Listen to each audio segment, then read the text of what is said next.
Good evening and welcome to our new blog. আশা করি বুঝতেই পারছো ব্লগের বিষয়বস্তু কি হতে চলেছে।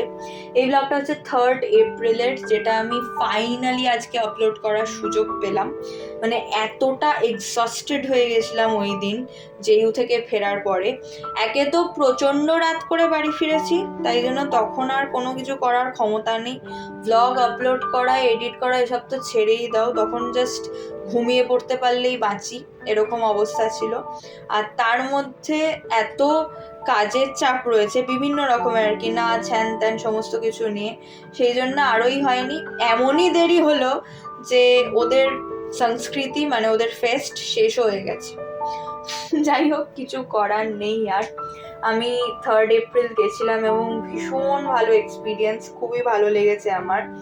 প্রচুর স্টলস ছিল, যেটা আমার বেশ ভালো লেগেছে। এত বড় করে কলকাতায় বোধহয় কোনো ইউনিভার্সিটি ফেস্ট করে না। ওদের ফেস্টটা জাস্ট মানে অসাধারণ, এবং ইট ইজ সো স্পেশাল। এত বড় করে এত সুন্দর করে ফেস্ট, যেমন এই স্টলটার স্পেশালিটি হচ্ছে সমস্ত কিছু ন্যাচারাল। সমস্ত কিছু হয় নারকেলের খোল দিয়ে, মানে নারকেলের মালাটা দিয়ে, না হলে তোমার তালের আটি দিয়ে। ভীষণ সুন্দর লাগলো শোপিসগুলো দেখতে। তারপরে ছিল পোস্টার্স, এদিকে রয়েছে ডোকরার যাবতীয় জিনিসপত্র, পেন্ডেন্ট থেকে শুরু করে গলার এমনি কমপ্লিটলি ডোকরার নেক পিস থেকে শুরু করে হাতের। আর এই বাটারফ্লাইসগুলো না দুটোই ছিল, মানে সিলভারও ছিল গোল্ডেনও ছিল। এই দুটো আমার ভীষণ ভালো লেগেছে।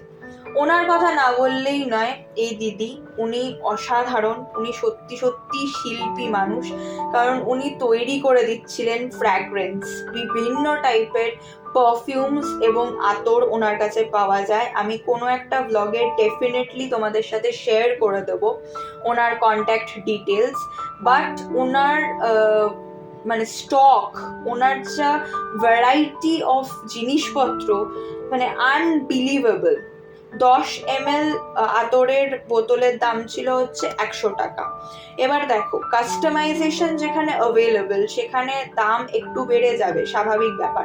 10 ml অনেকেই বলবে অনেকটাই ছোট, অনেকটাই কম বা হ্যান ত্যান, কিন্তু সত্যি কথা হচ্ছে ভীষণ ভালো। মানে কেউ যদি ব্লগ থেকে বা কোনো ভিডিও থেকে গন্ধ পেতে পারতো, তাহলে আমি সত্যি খুশি হতাম। তাহলে আমি বোঝাতে পারতাম যে ওনার হাতের কারুকার্য এতটাই ভালো, মানে কতটা ভালো বলে বোঝানো যায় না।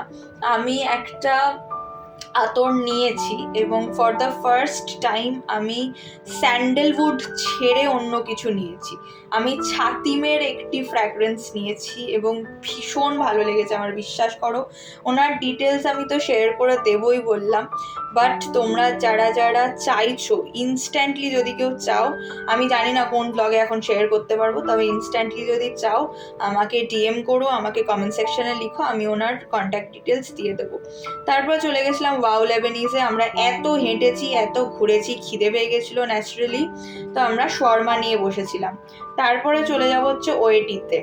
তো ওয়েটির বেশ একটা বড় তোমরা তো জানোই যারা যারা গেছো, মানে অডিয়েন্স ক্যাপাসিটি ইজ হিউজ, বেশ বড়।